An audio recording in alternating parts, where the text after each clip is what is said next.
Hello students, today we will begin with a new chapter, and that is atoms and molecules. Students, this is very important chapter because this forms the basis of chemistry. Okay, if you will understand this chapter nicely, then class 10 chemistry will become easier for you.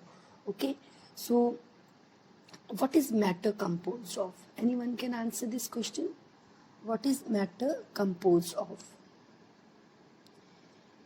Question number 2, please see in your slides. What is question number 2? What is the difference between three states of matter? Now question number 1, what is matter composed of? Matter is composed of very small particles which are called as atoms or molecules. What is the difference between three states of matter? Students, three states of matter are solid, liquid and gas. Solids. In solids, the atoms or the particles, they are very close to each other, and therefore there is a strong force of attraction between the particles, and the particles that they are strongly held, they do not move freely. That is why the solids are hard. Okay, but in case of liquids, the particles are not so close to each other, the forces of attraction is not so strong, and the particles can move, they can slide over each other. That is why liquids are not hard and they can flow. In case of gases, the particles are very far from each other, there is a negligible force of attraction and the particles can move freely. That is why gases are highly compressible, they are not solid, they are not hard, and they can flow. Okay, now students, here in atoms and molecules, children, now there was a scientist, okay, there was one philosopher, and he said that if we go on dividing matter, we will get smaller and smaller particles of matter. Ultimately, we will get the smallest particle of matter which cannot be divided any further. Okay, and he said that matter is made up of very small particles which are called as atoms. The meaning of word atom is individual. Now children, then another scientist, he went a step further and he proposed that particles of matter, that is atoms, they cannot exist independently. They combine with other particles, and this gives different properties to matter, and this combined form of atom is also called as molecules. I hope it is clear what are molecules, what are atoms. Now we know that matter is made up of small particles which are called as atoms and molecules, and it is these different atoms and molecules which gives different properties to the matter. Understood? So atoms cannot stay independently and they combine with other atoms, and more than two atoms are called as molecules. Okay, now students, there are few laws. First is law of chemical combination. Under this law comes law of conservation of mass and law of multiple proportion. What is law of conservation of mass? Law of conservation of mass, it states that mass can neither be created neither be destroyed in a chemical reaction, and the total mass of the reactants and the products remain same.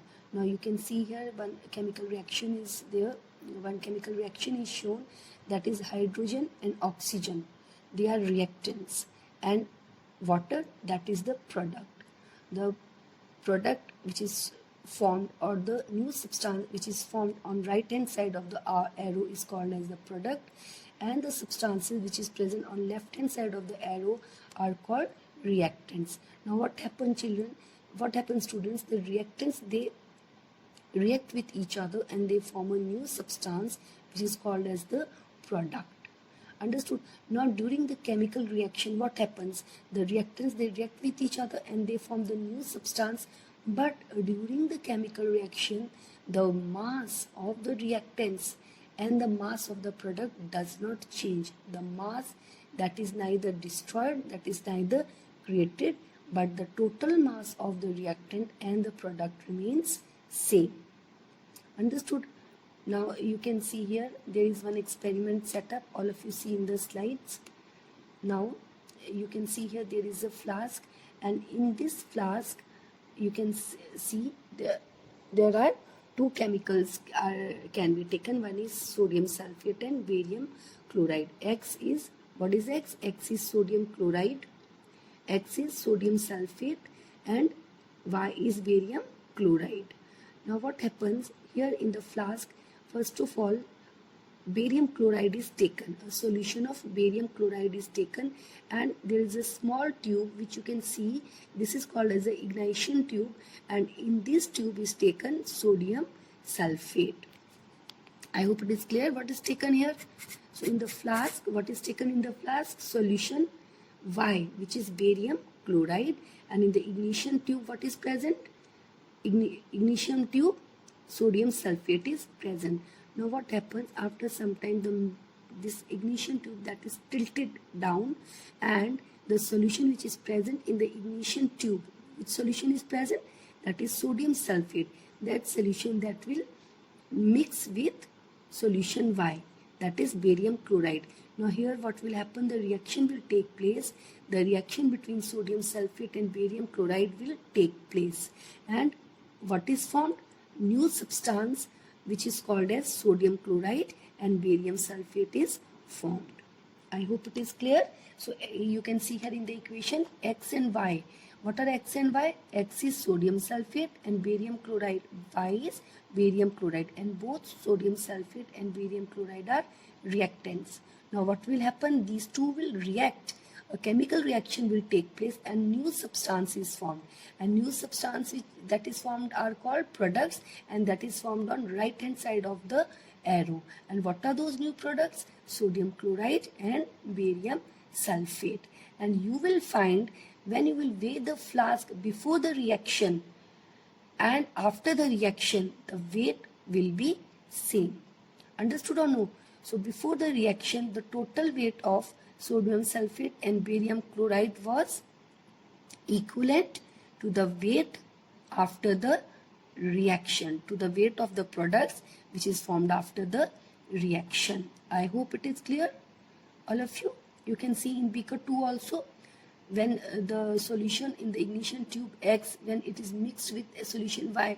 So what happened? A chemical reaction has taken place and X plus Y is formed. And what is that X plus Y? That is sodium chloride and barium sulfate. You can see, even you can see the example here. Here the example is calcium carbonate. Now calcium carbonate, that is the reactant, and when this calcium carbonate is heated, we get calcium oxide and carbon dioxide. So after heating this calcium carbonate, what we get? We get the products, that is calcium oxide and calcium dioxide. Understood? So here the total weight of calcium carbonate which is reactant is 100 grams, and this calcium carbonate on heating, what is calcium carbonate? It is a reactant, and when this calcium carbonate is heated, we get calcium oxide and we get carbon dioxide. So the total weight of calcium carbonate is 100 gram, and on heating or on decomposition it gives us 56 grams of calcium oxide and 44 grams of carbon dioxide. Now if we add up the weight of calcium oxide and carbon dioxide, which are the products which are formed during the chemical reaction, we will find that the total weight is 100 gram. Now here you can see the weight of the reactant is 100 gram and the total weight of the product is also 100 grams. So you will see that the total weight of the reactant and the products remains the same after chemical reaction. I hope it is clear to all the students. What is the law of conservation of mass? So I hope by this experiment you have understood what is law of conservation of mass. Okay. Now in law of conservation of mass, the total mass of the products and the reactants, it remains same. Is it clear? Now students, please see this sample problem. that is sodium carbonate reacts with ethanoic acid to form sodium ethanoate, carbon dioxide and water. In an experiment, 5.3 grams of sodium ethanoate reacted with 6 grams of ethanoic acid to form 8.2 grams of sodium ethanoate, 2.2 grams of sodium carbon dioxide and 0.9 grams of water. Show that this data verifies law of conservation of mass. So this is the data and you have to show that it follows or it verifies law of conservation of mass. First we will write the chemical equation. So what are the reactants here? Sodium carbonate, it reacts with ethanoic acid, so sodium carbonate plus ethanoic acid are the reactants and they both have reacted in the chemical reaction and the products or the new substances formed are sodium ethanoate, carbon dioxide and water. Understood? Now what does the law of conservation of mass says? That the mass of the reactants is equal with the mass of the products during the chemical reaction. Okay, now let us find out the mass of the reactants. So what are the reactants here? Sodium carbonate plus ethanoic acid are the reactants. So mass of sodium carbonate is 5.3 grams and mass of ethanoic acid is 6 grams. So total mass is 11.3 grams. So the mass of reactants is 11.3 grams. Now let us find out the mass of the products. So the products here are sodium ethanoate plus carbon dioxide plus water. So mass of sodium ethanoate is 8.2 grams, that of carbon dioxide is 2.2 grams and that of water is 0.9 grams. So here the total mass is 11.3 grams. So the mass of reactant is also 11.3 grams and the mass of products is also 11.3 grams. So this verifies the law of conservation of mass, which says that mass of the reactants and the products are always same or during the chemical reaction, or the mass can neither be created nor be destroyed during the chemical reaction. Thank you, students.